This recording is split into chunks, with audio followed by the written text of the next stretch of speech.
Taksi ini udah datang. Iya.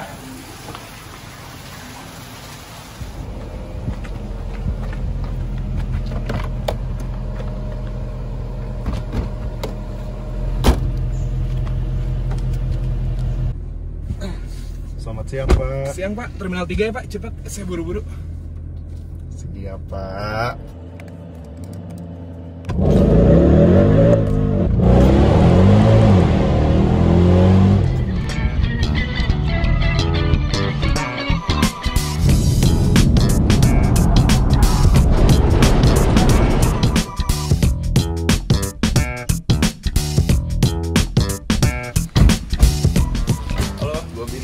Gua Angki, Gua Novan. dan hari ini kita akan review Mercedes-Benz E63 AMG ini.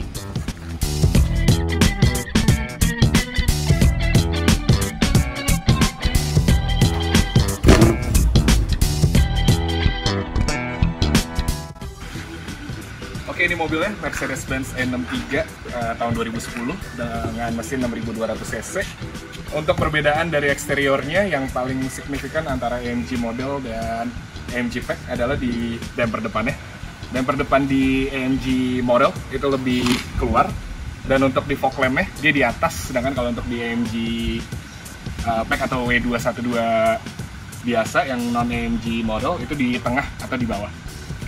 Dan untuk di logo Mercy-nya, kalau untuk AMG model itu nggak ada, dia langsung tulisan di Mercedes-Benz-nya. Dan ada lagi untuk di fender depannya. Fender depan dan belakang itu untuk di AMG model lebih keluar, lebih agresif. Dan yang paling bisa dibedain sebenarnya di emblem ini. Ada tulisannya di 6.3 AMG.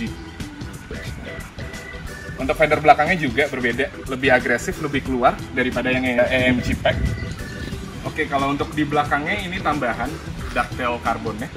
Dan kalau untuk knalpotnya ini core exhaust, ada knalpotnya ada 4 untuk yang AMG model ya. Dan sebenarnya kalau untuk eksterior sih, gue sendiri juga susah banget buat ngebedain antara yang AMG pack sama AMG model asli. Tapi kalau untuk paling jelas dari eksterior untuk ngebedainnya, menurut gue sih ada di sini, di brake-nya. Kalau untuk di AMG model yang asli, disc brake-nya itu gede banget, soalnya yang depan ini 6 spot, sedangkan yang di belakang 4 spot. Oke, untuk di bagian velgnya, ini udah rubahan, bukan bawaan asli dari E63-nya. Ini adalah velg bawaan CLS 63 AMG, dan untuk bannya juga udah nggak standar, depan belakang udah pakai Advan Nova. Dan di sini juga sebenarnya bisa dijadiin perbedaan antara AMG pack dengan AMG model. Di E63 AMG ini ada air vents-nya. Oke, kalau untuk eksterior sebenarnya itu doang sih yang bisa gue mention perbedaan antara AMG model dengan AMG pack. Langsung aja deh kita lanjut ke mesinnya. Ini yang perbedaan paling signifikan. Oke, ini mesinnya dengan kode mesin M156. Mesinnya ini 6200 cc, V8 naturally aspirated engine. Ada satu fun fact tentang mesin ini. Mesin ini one man one engine, dimana artinya semua perakitan mesin ini hanya dikerjakan oleh satu orang dan dengan tangan. Dan seharusnya mesin ini ada covernya, dimana di covernya itu ada tanda tangan orang yang ngerakitnya. Tapi sama ownernya ini sudah ditambahin aftermarket parts Wisec supercharger, dimana powernya sekarang setelah ditambahin itu menjadi 730 horsepower, dimana sebelumnya 552 horsepower. Dan untuk torque-nya sekarang adalah sekitar 850 Newton meters, dimana sebelumnya 650 Newton meters. Dan semua power ini disalurkan ke roda belakang saja dan didukung oleh 7-speed dual clutch transmission. Oke, dan untuk kalian semua yang bertanya, dan gue juga dulu awalnya penasaran kenapa di sini 6.3 padahal mesin aslinya 6200 cc. Ini karena Mercedes-Benz AMG ini memperingati, jadi di zaman dulu ada mesin dengan kode mesin M100, itu mesin awal-awal jayanya AMG, itu 6300 cc. Makanya di sini 6.3. Oke, sekian untuk mesinnya. Kita langsung lanjut aja bahas interior. Oke, untuk interiornya pertama gue mau bahas untuk pengaturan joknya. Untuk passenger side sama driver side, dua-duanya sama-sama elektrik. dan dilengkapi oleh 3 posisi memory seat yang bisa disimpan untuk 3 orang. Untuk kursinya, ini bahannya Nappa leather. Dan untuk bolsternya, kalau untuk yang AMG model ini lebih meluk daripada W212 pada umumnya. Dan di sini dilengkapi oleh fitur dynamic seat, di mana di saat mobil belok ke kanan, badan kita ke kiri, tapi bagian kiri ini langsung kasarnya nonjok ya, langsung ngelindungin. Jadi kita nggak kebuang, dilindungi oleh dynamic seat ini. Dan sering dengan fitur dynamic seat ini bisa digunakan juga untuk massage. Dan fitur kursi pijatnya bisa diaktifkan dengan mode pause. Dan jika kalian masih belum bisa bedain antara E63 dengan E-Class pada umumnya, ada pada shift knob-nya. Di E63 ini shift knob-nya ada di center console, sedangkan kalau untuk di E-Class biasa ada di sebelah kanan setir. Dan di E63 ini ada 4 pengaturan di samping shift knob-nya.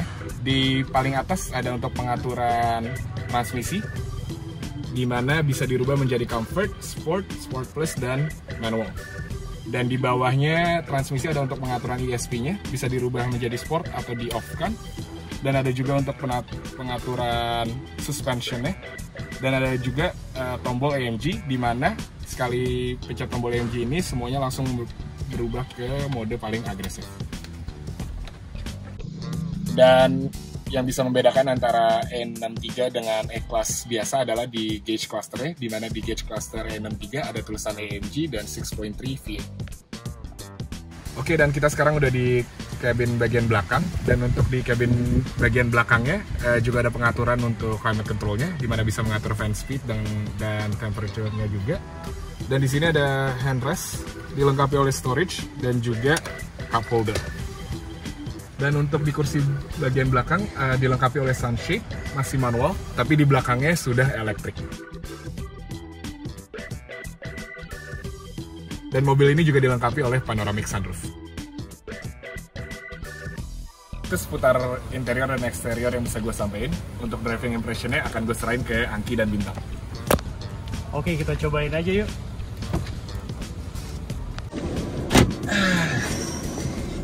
AMG nih Tang ya. Pertama kali gue naik AMG nih. Gue juga. Tapi dari gue masuk aja tuh, kalau gue ngerasa ada yang spesial tentang mobil ini sih. Iya sih. Kayak apa ya, dashboardnya kulit, door trimnya atasnya kulit, beda aja gitu vibe-nya sama E-Class biasa. Iya, gue ngeliat ini sih. Iya, ini banget sih. Kayak... ini bener paling beda banget, kayak apa nih, terus ada tombol AMG aja. Yoi. Sorry ya Nora, jadi yuk, oke, jalan aja. Oke.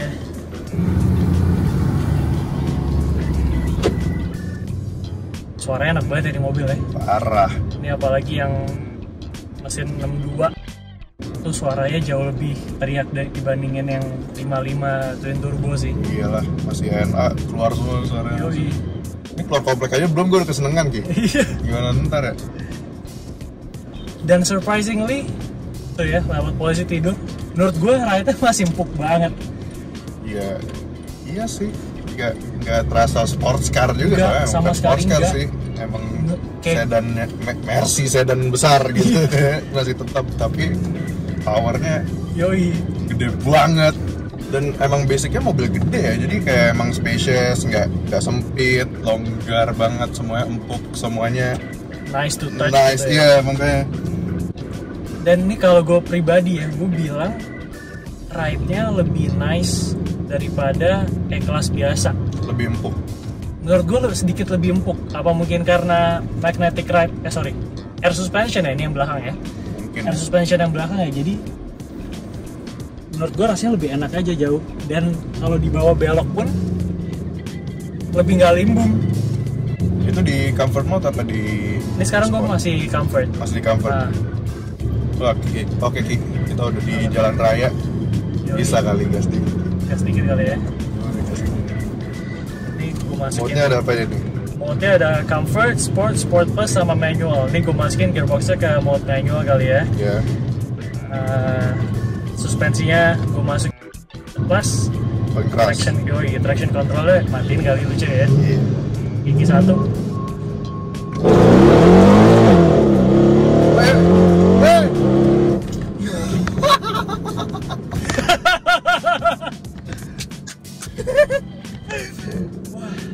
Wah, gokil sih. Lagi.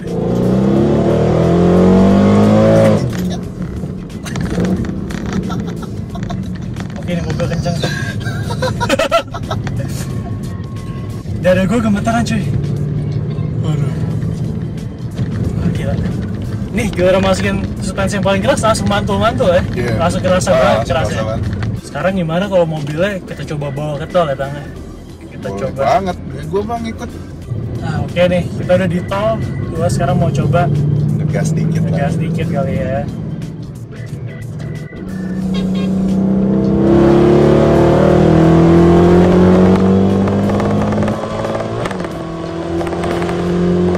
Wah, Downshift enak banget. wah. Tapi 0 ke 100 cepet ya Ki.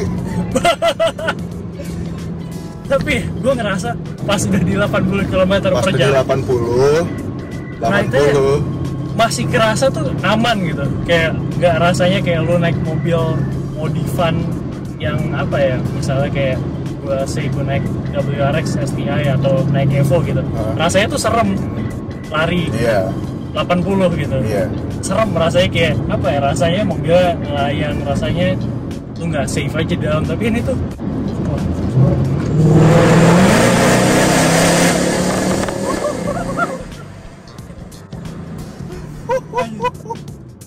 gak bisa berhenti ketawa sih gue naik mobil. Aduh. Iya, jadi kayak perasaannya nggak ngeri kalau kalian nggak bisa dengar, tapi gara-gara suaranya kayak gitu, ngerinya jadi kerasa. Iya, Tapi benar. nggak ngurangin rasa aman. Betul. Ngerti gak sih?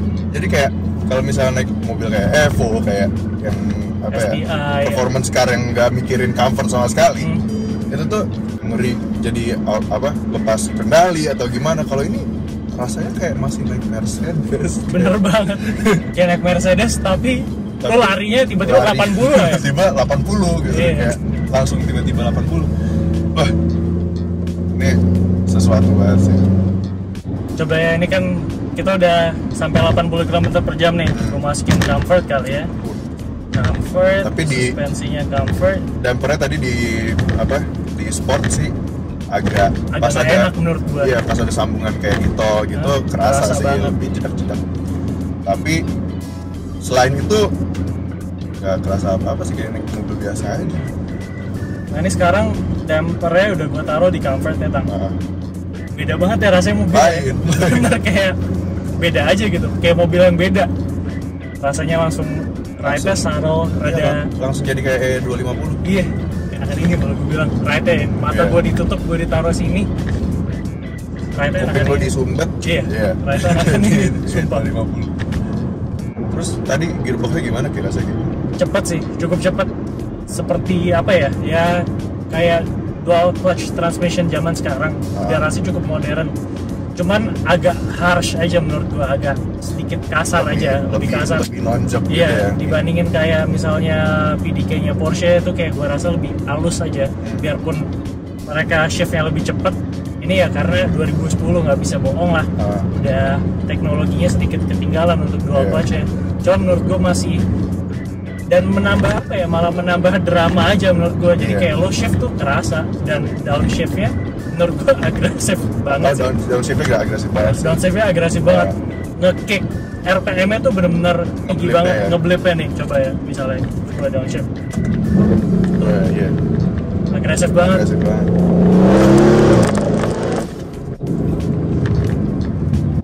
Ini dengan suspensi setelan sport di tikungan kayak gimana ya?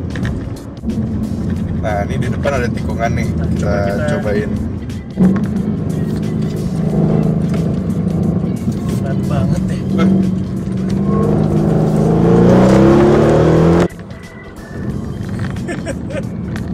Ini bener-bener nih power. Tadi pas nikung lu nyalain dynamic seat-nya nggak? Enggak. Tadi pas lu belok kanan, Hah? ini kirinya Hah? si Belok bolsternya. ya? Kan gue mulai glinding nih, Hah? terus dia pegang gini. Jangan Punya glinding. gue belum nyala, coba gue nyalain ya. Ah, ini Nyalain. punya gue baru nyala nih.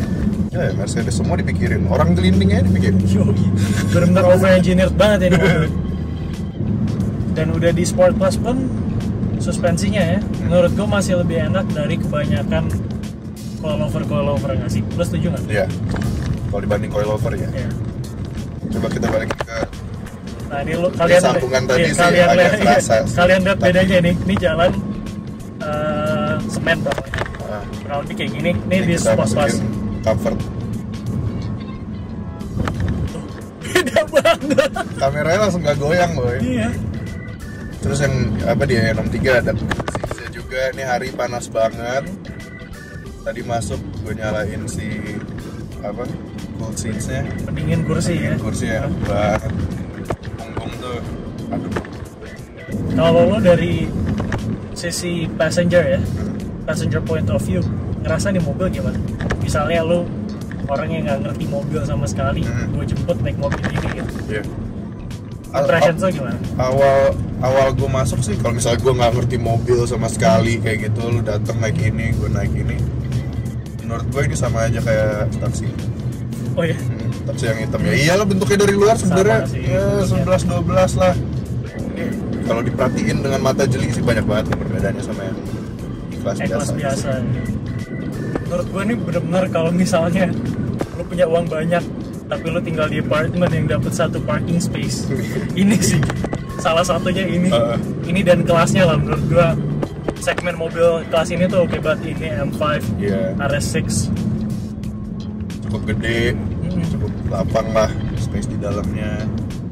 Terus performanya nggak usah ditanya ya, udah paling bagus. Tapi nggak ngurangin ini, jadi comfort. Kayak iya, dan kepraktisannya juga nggak terkorbankan gitu. Lu bisa bawa 5 orang di belakang, lu bisa bawa barang gede, bagasinya gede banget. Terus kayak nggak ngorbanin apa-apa, cuman ngorbanin beli bensin. Beli bensinnya sih lumayan nih.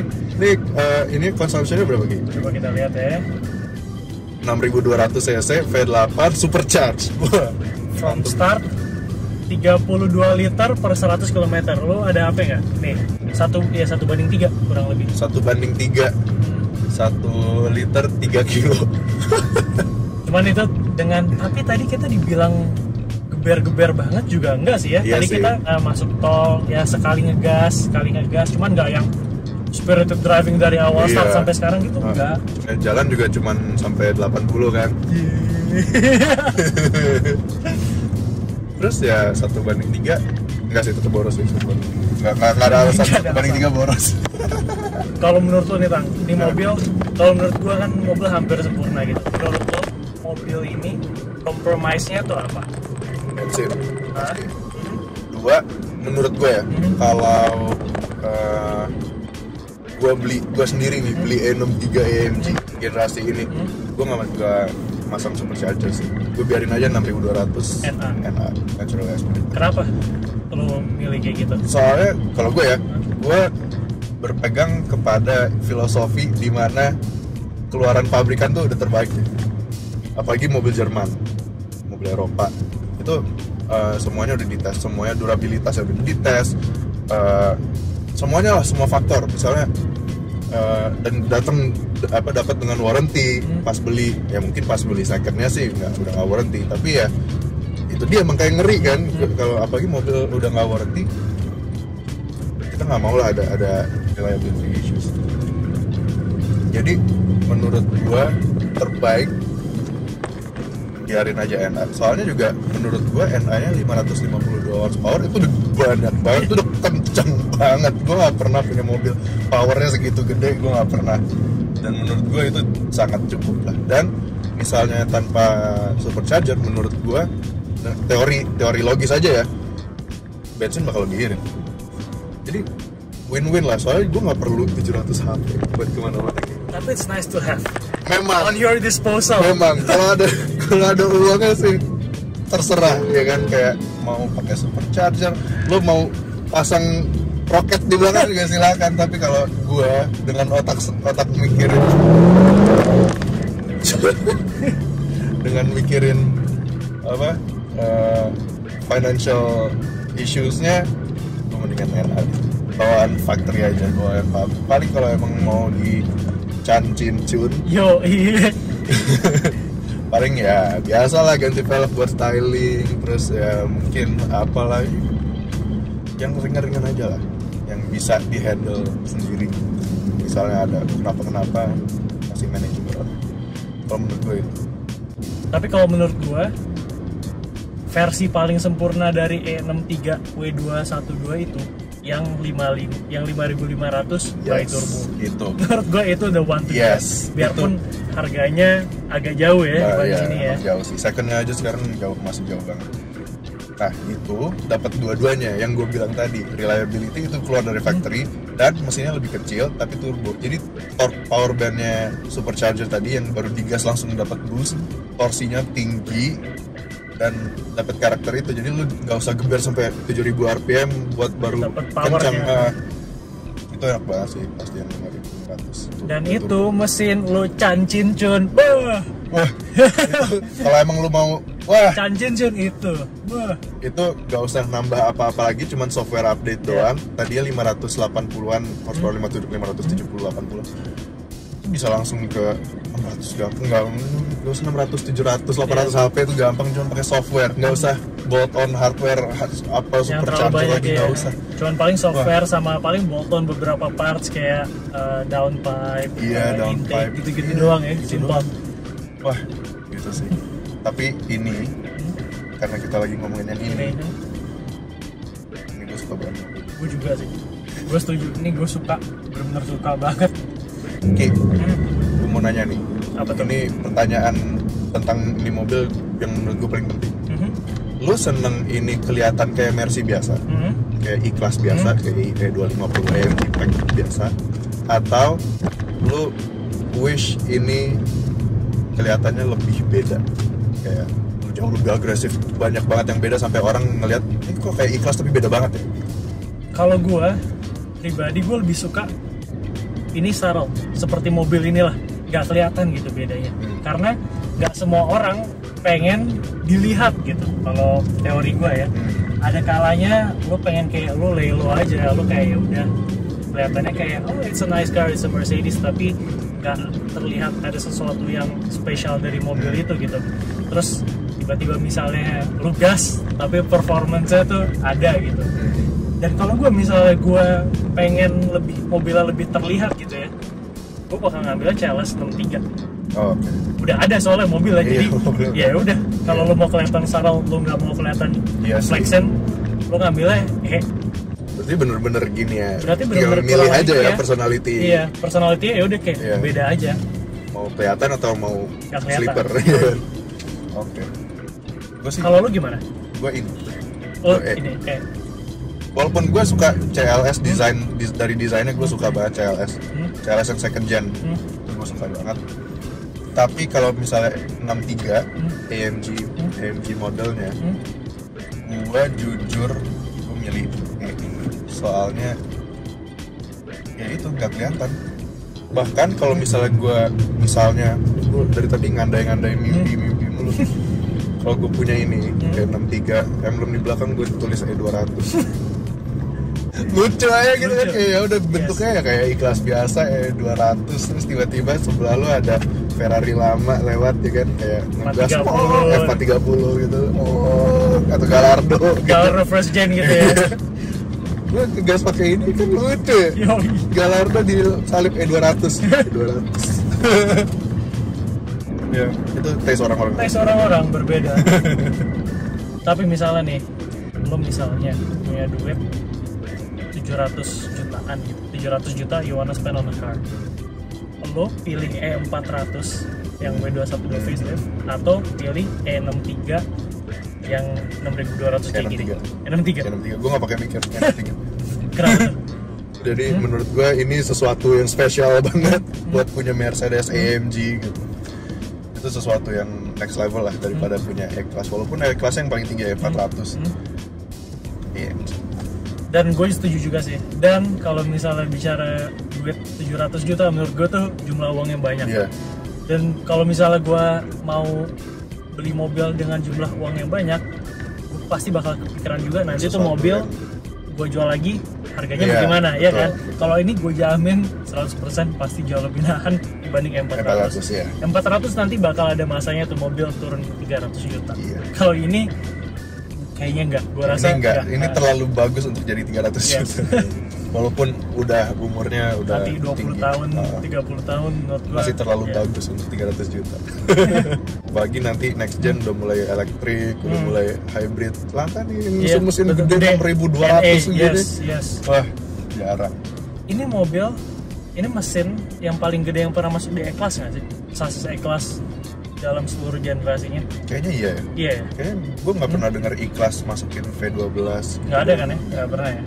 Setahu gue Berarti ini mobil menurut gue suatu hari bakal jadi kolektor item nggak sih? bakal sih. Iya, E-Class Bakal. apalagi yang 63 gitu ya? Iya, Sorry, yang 6200. iya N63. Iya. Bakal sih. Menurut gue yang lumayan yakin. Oke, gua rasa segitu dulu aja untuk review dari Mercedes-Benz E63 AMG ini, dan sampai jumpa di episode Cancin Cun yang berikutnya. Dadah! Dah.